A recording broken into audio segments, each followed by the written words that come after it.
Hi there, Jacoba here from Silver and Savvy. I hope your day is going great. Personal safety, to me, is part of being savvy as a woman. So, in this past week, I had to travel to Toronto, a huge city in Ontario, Canada. It is a city that I know quite well. So, I was walking from the corner of a large intersection to my hospital that I had to visit, and I just became aware of somebody behind me and coming up quite close behind me. Now, pickpocketing and people grabbing your purse and things like that does happen. Those things do happen in Toronto. So I was aware and I started walking faster and I avoided this person coming too close to me. So this is something you need to be always aware of when you are walking on the street in a large city. In certain cities and in certain areas, one does not walk around at night after dark. Toronto, fortunately, is still fairly safe, but things do happen. So always be aware of your surroundings, be aware of what's going on around you.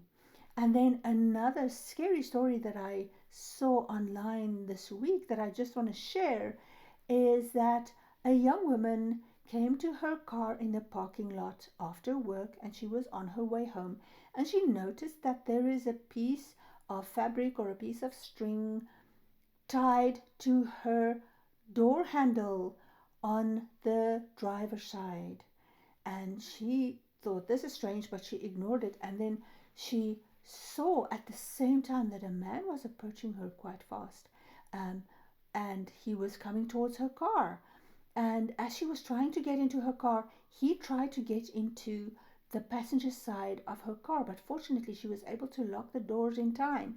So, what is this? What is going on with this piece of fabric or piece of string being tied to people's door handles? So, somebody online said they think that it's to distract you so that you will try to remove it, and in those moments that you are distracted and busy with this thing on your door handle, the person can come from behind and grab you.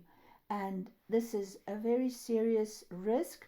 I heard actually online from more than one person that this happened to them in the Ontario area in Canada. So always be aware when you approach your car, and no matter what, you get in your car and you lock the doors and you drive off as soon as you can. Just get away from there. All the people so far have been safe and they've been able to escape. But as a woman coming home after work on your own, I think it's so important to be aware of what's going on around you, even when you're in your car. And make sure when you're stopping at intersections that your doors are locked and your windows are rolled up. It's really important. So, yes, just a few safety tips for our Silver and Savvy group here. Tell me in the comments below, have you seen any of these things happen? What kind of scary situations have you been in and how did you solve the problem and how are you making provision for that in future? Let's share. Let's see what everybody thinks. I hope you will have a wonderful weekend further. It's Saturday here. We've just had the summer solstice here in Ontario. I wish you a beautiful day. Bye.